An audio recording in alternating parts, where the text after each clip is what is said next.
आकाशवाणी गोरखपुर से प्रादेशिक समाचार।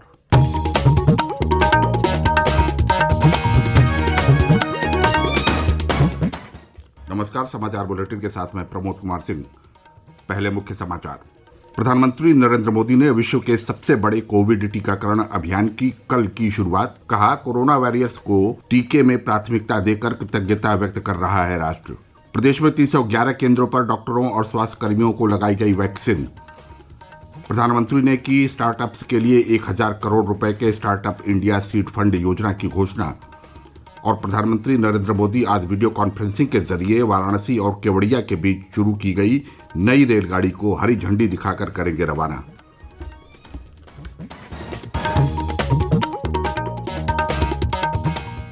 अब समाचार विस्तार से।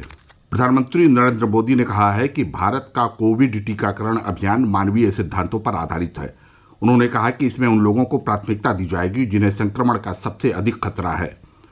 कल दुनिया के सबसे बड़े टीकाकरण अभियान का शुभारंभ करते हुए श्री मोदी ने कहा कि कोरोना टीका पहले उन लोगों को दिया जाएगा जिन्हें इसकी सबसे अधिक आवश्यकता है।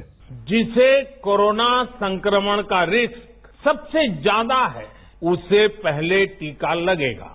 जो हमारे डॉक्टर्स हैं, नर्सेज हैं, अस्पताल में सफाई कर्मी हैं, मेडिकल पैरामेडिकल स्टाफ है, वो कोरोना की वैक्सीन के सबसे पहले हकदार हैं।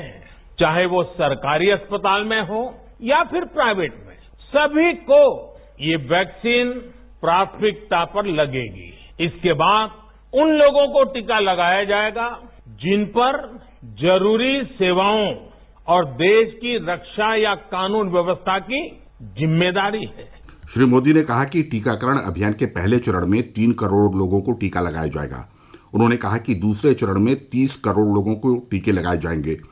प्रधानमंत्री ने पिछले कई महीनों से कोरोना टीका बनाने में लगे वैज्ञानिकों की सराहना की। उन्होंने कहा कि इतने कम समय में देश में 2 टीके तैयार करना गर्व की बात है। प्रधानमंत्री ने कहा कि भारत में बने टीके विदेशी टीकों से सस्ते हैं, लेकिन उनकी गुणवत्ता में कोई कमी नहीं है।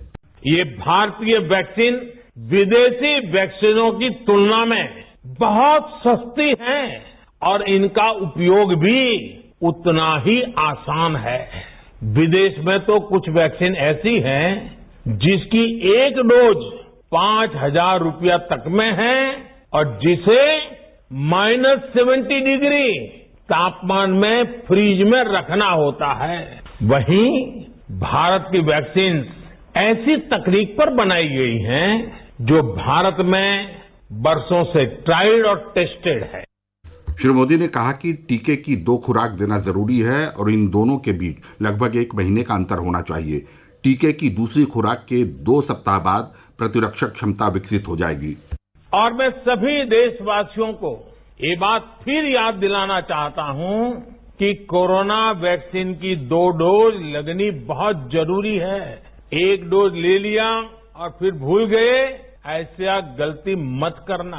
और जैसा एक्सपर्ट्स कह रहे हैं, पहली और दूसरी डोज के बीच लगभग 1 महीने का अंतराल भी रखा जाएगा। प्रधानमंत्री ने दवाई भी कड़ाई भी का मंत्र दिया।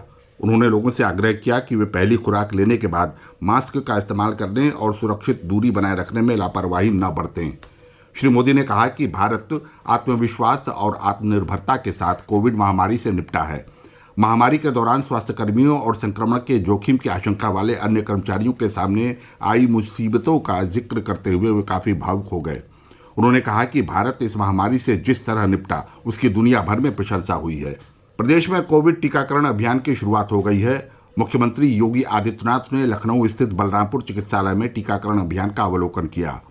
इस अवसर पर उन्होंने कहा कि कोरोना टीकाकरण अभियान से अब इस महामारी पर पूरी तरह से काबू पाया जा सकेगा। एक रिपोर्ट हमारे संवाददाता की। मुख्यमंत्री योगी आदित्यनाथ ने कल लखनऊ में टीकाकरण का निरीक्षण करते हुए कहा कि कोविड-19 के खिलाफ चल रहे इस युद्ध में टीकाकरण की शुरुआत का अंतिम प्रहार काफी उत्साहवर्धक है।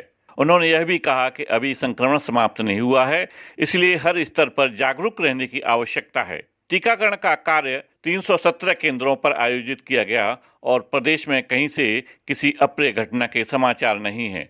उन्होंने कहा कि राज्य में कम से कम 1.5 लाख कोरोना नमूनों की जांच प्रतिदिन की जानी चाहिए और जांच का कार्य पूरी क्षमता के साथ चलाया जाए। मुख्यमंत्री ने कोरोना चैन को तोड़ने के लिए कॉन्टैक्ट ट्रेसिंग और सर्विलांस व्यवस्था को पूरी सक्रियता के साथ चलाने के लिए कहा। उन्होंने कहा कि कोविड अस्पतालों में सभी व्यवस्थाएं बेहतर और चुस्त दुरुस्त रखी जाएं और जनपदों में इंटीग्रेटेड कमांड एंड कंट्रोल केंद्रों को पूरी तरह सक्रिय रखा जाए।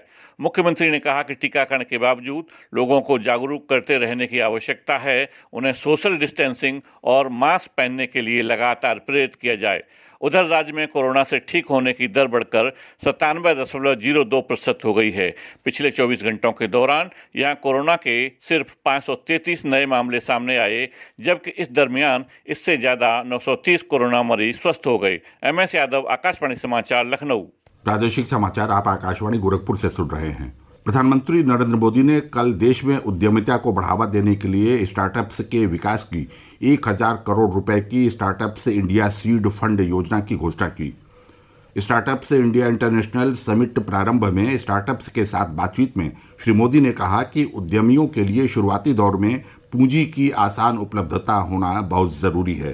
स्टार्टअप्स को शुरुआती पूंजी उपलब्ध कराने के लिए देश 1000 करोड़ रुपए का startup India seed fund launch कर रहा है। इससे नए स्टार्टअप शुरू करने और ग्रो करने में मदद मिलेगी। स्टार्टअप्स को गारंटीज के जरिए डेट कैपिटल रेज करने में भी मदद करेगी। भारत एक ऐसा स्टार्टअप इकोसिस्टम बनाने का प्रयास कर रहा है जिसका आधार स्तंभ of the youth, by the youth, for the youth का मंत्र हो।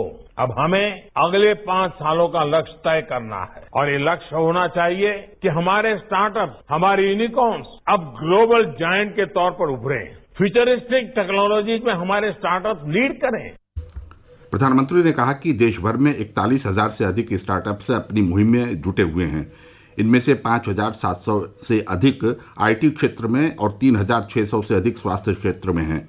श्री मोदी ने कहा कि कृषि क्षेत्र में भी 1,100 स्टार्टअप्स कार्य कर रहे हैं। उन्होंने कहा कि स्टार्टअप्स इंडिया सीड फंड से सहायता देश भर में चुने हुए क्यूबरेटरों के जरिए प्राप्त की जा सकती है। प्रधानमंत्री ने कहा कि स्टार्टअप्स में देश का भविष्य बदलने की क्षमता है। श्री मोदी ने कहा कि स्टार्टअप्स में जो आत्मविश्वास है वो कभी कम नहीं होनी चाहिए और हमेशा कायम रहना चाहिए।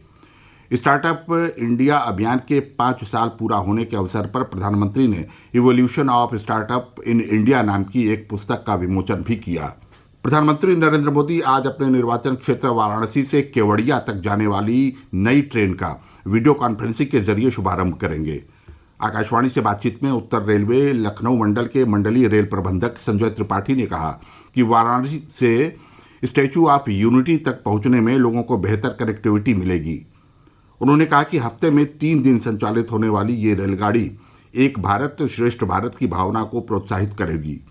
काशी के लोगों के लिए इसे वरदान बताते हुए उन्होंने कहा कि इससे पर्यटन को भी बढ़ावा मिलेगा। रक्षा मंत्री राजनाथ सिंह ने कल लखनऊ में सेना की केंद्रीय कमान के अस्पताल के आधुनिकतम भवन की आधारशिला रखी।